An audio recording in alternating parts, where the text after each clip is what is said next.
Following on from our last season's episode on chipping, and by the way, if you missed that one, you can catch it on our website, golfzone.com.au, we're going to carry on naturally into pitching.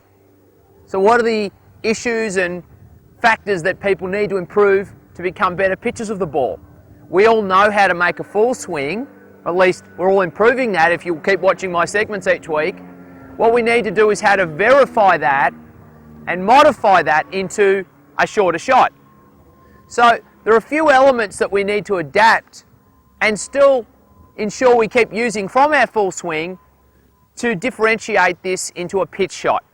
I'm going to talk about them now. When you make a full swing, there is a natural cocking of the wrist somewhere above waist high up to the top of your golf swing.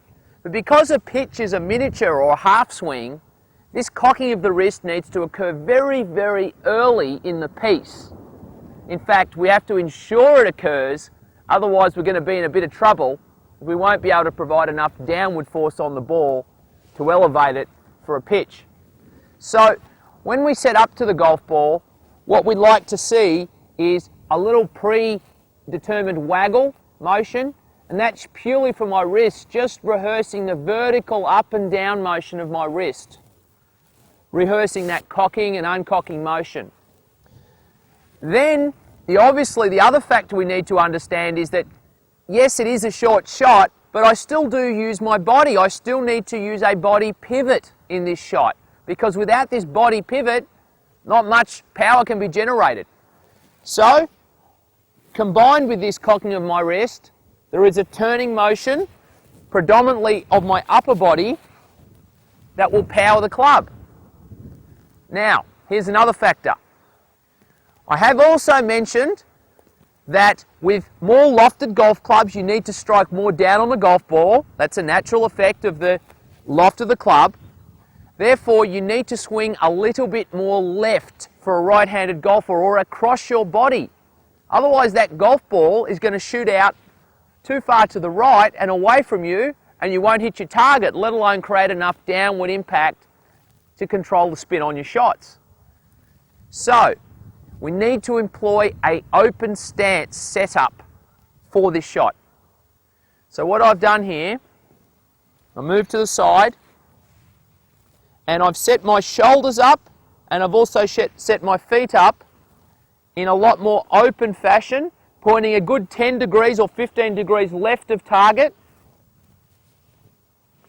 Now, understanding that my golf ball will still fly straight because I am hitting down on the golf ball and it will fly in this straight direction where my finger's pointing, but my swing direction will travel across my body a good 10 to 15 degrees, as I mentioned. So let's see how that works for a standard shot.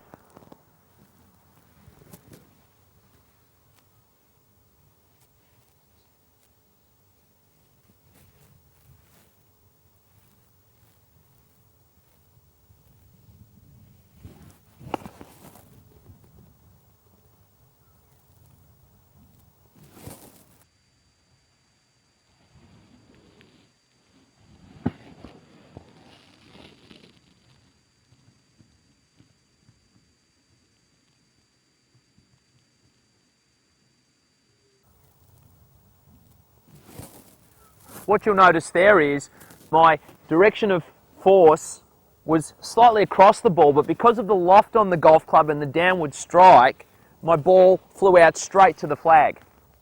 I used my pivot, I turned my body, I cocked my wrist on the line I intended to, and the shot worked out pretty good.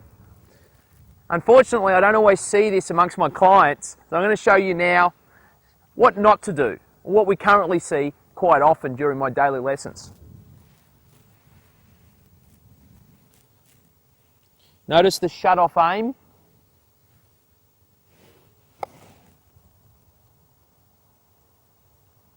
And the swing was more out, into out, and certainly not too much body, a scooping motion, trying to lift the ball.